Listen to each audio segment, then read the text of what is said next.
On continue de parler de la Seconde Guerre mondiale, plus de lumière sur une sombre période de l'histoire de France. Le gouvernement français a décidé de faciliter l'accès aux archives de la police et de la justice du régime de Vichy, qui a mené une politique de collaboration avec l'occupant nazi. Alors ces archives seront désormais accessibles au public. Pour en parler, nous sommes en ligne avec Marc Fesneau, historien, spécialiste de la Seconde Guerre mondiale. Bonsoir.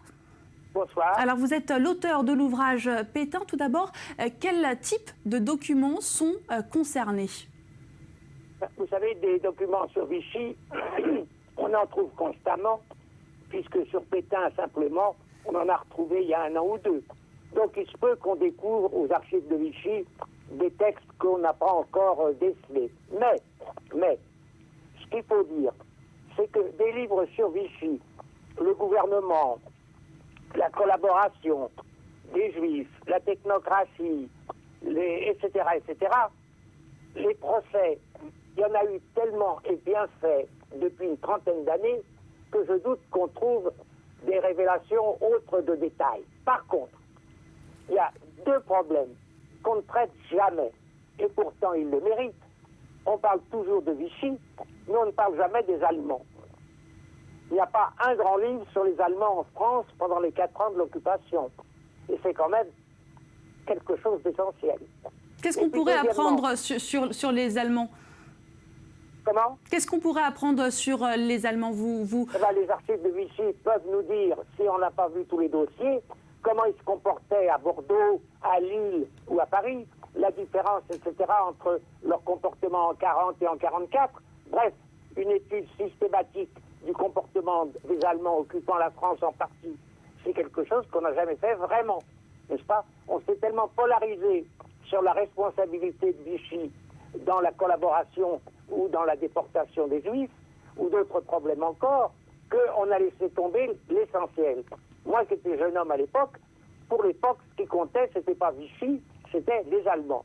Et puis il y a un deuxième problème qu'on n'a jamais étudié non plus, et que les archives peuvent aider à revoir, parce que c'est pas là-dessus qu'on a prêté attention, c'est la différence de vie pour les Français qu'il y avait dans les 4 zones. Zone libre, zone occupée, zone interdite, Alsace-Lorraine et zone italienne. Et moi je me rappelle aussi, comme témoin, puisque j'avais 15 ans à l'époque, et puis 16, 17, 18, que le problème des Français aussi c'était les zones. Quand pourra-t-on passer d'une zone à l'autre quand on a de la famille, des amis, des propriétés, etc.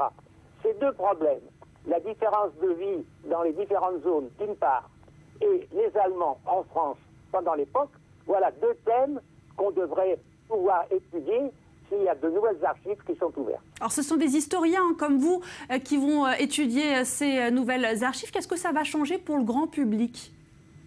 Ah ben, ça va changer, ça dépend de ce qu'on trouve. Si on ne trouve rien, ça ne changera rien. Mais on peut trouver des documents sur ces terrains qui n'ont pas été spécialement, en quelque sorte, nettoyés. Voyez, on a tellement été polarisé par le problème de la collaboration ou de la non-collaboration, de Pétain ou de pas Pétain, etc., que la vie des Français, certes, on l'a étudié, il y a eu des livres là-dessus, je sais bien, mais une étude précise des différences qu'il y avait dans leur vie, dans les 5 zones différentes que je viens de dire, d'une part, et des Allemands eux-mêmes, comparés avec des archives allemandes s'il le faut, comme l'a été à certains moments le film Le Chagrin et la Pitié. Voilà ce qu'il faut faire, et ça on l'a pas fait.